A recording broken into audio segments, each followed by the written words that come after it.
Bonjour les chers amis, comment allez-vous? J'espère que vous allez super bien. سلام دوستان عزیز، حالتون چطوره؟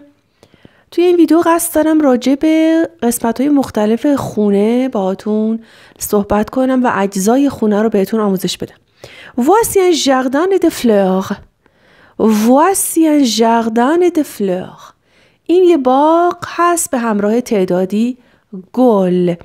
ده اختی اندفینیه تعدادی نامشخص.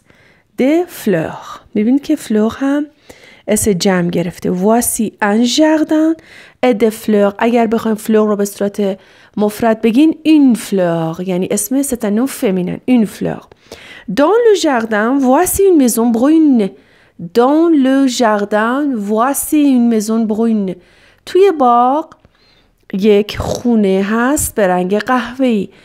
Voici une maison brune avec un toit rouge با پشت بام قرمز. Un toit, le toit پشت بام et une cheminée.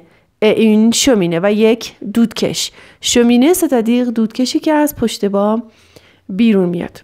Voici un jardin de fleurs. Dans le jardin, voici une maison brune avec un toit rouge et une cheminée. Cette maison a un grenier. Cette maison a un grenier, deux étages, un rez-de-chaussée et une cave. Et une cave. این خونه a un grenier. Grenier c'est-à-dire une pièce sous le toit.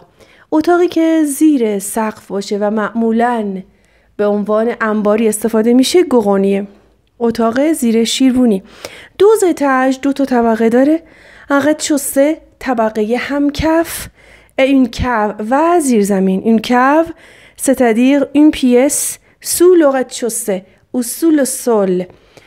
در واقع اتاق یا طبقه‌ای که زیر طبقه همکف باشه و معمولاً به عنوان انباری استفاده میشه میگن بهش cave. une cave. un grenier, une cave. Cette maison a un grenier, deux étages, un rez-de-chaussée et une cave. Devant les fenêtres du premier étage, nous voyons un balcon. Devant les fenêtres du premier étage, nous voyons un balcon. Devant c'est-à-dire جلوی پنجره‌های طبقه اول. Devant les fenêtres du premier étage. Le premier étage طبقه اول. Le deuxième étage طبقه دوم. Le troisième étage طبقه سوم. Nous voyons un balcon. C'est le verbe voir. یک بالکن میبینیم. بالکن c'est un nom français. یک کلمه فرانسوی که وارد فارسی هم شده. Où est le grenier? Il est sous le toit.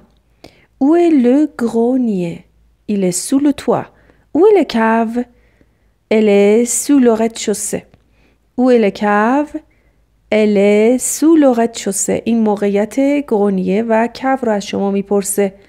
میگه که انبار زیر شیروانی کجاست؟ Il c'est-à-dire le grenier. Il est sous le toit. زیر سقفه یا زیر شیروانیه. Où est la cave? و موقعیت زیرزمین کجاست؟ Elle est sous le rez-de-chaussée. زیر طبقه همکف. Elle c'est-à-dire la cave. Elle est sous le rez-de-chaussée. sous زیر. Où est la cave? Elle est sous le rez-de-chaussée. Si vous êtes nouveau ou nouvelle dans cette chaîne, bienvenue. N'hésitez pas à vous abonner dans cette chaîne en activant la notification, car je poste au moins un enseignement une fois par semaine. Merci beaucoup. Y a-t-il un garage pour l'auto? L'auto c'est un nom féminin. Y a-t-il un garage pour l'auto? برای ماشین گاراژ داره این خونه. L'auto c'est-à-dire la voiture. Machine. Oui, le garage est à droite. Le garage est à droite. À droite, سمت راست. À gauche, voici un petit escalier. À gauche, voici un petit escalier. Il a 4 marches. Il a 4 marches. اسکالیه c'est-à-dire پلکان. سمت چپ یک پلکان کوچیک است و 4 تا پله داره. marche c'est-à-dire پله. c'est un nom féminin. Nous montons cet escalier. Nous montons cet escalier. از این پلکان بالا میریم. monter بالا رفتن. Monsieur le Grand avec sa famille habite dans cette maison. Monsieur le Grand et sa famille habitent dans cette maison. À droite, c'est le contraire de à gauche. À droite, سمت راست. À gauche, سمت چپ. Monter, c'est un verbe du premier groupe. C'est le contraire de descendre. C'est un verbe du troisième groupe. بالا رفتن و پایین آمدن از این 2 فعل متضادن. monter c'est un verbe du premier groupe. گروه 1 پس صرف با قاعده ای داره. descendre c'est un verbe du troisième groupe. se conjugue comme entendre. mais این فعل entendre صرف میشه. c'est la conjugaison du verbe monter. je monte, tu montes, il, elle monte. nous montons, vous montez, il, elle monte. descendre, je descends, tu descends, il, elle descend.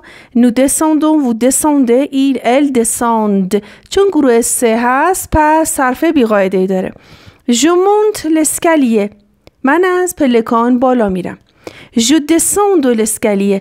من از پلکان پایین میام. monter c'est le contraire de descendre.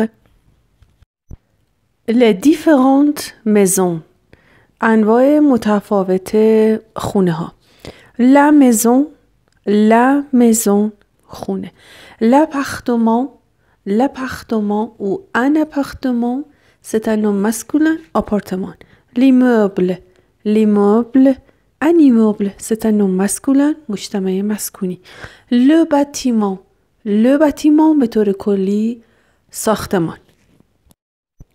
le duplex, le duplex, l'appartement de 2 étages reliés par un escalier intérieur.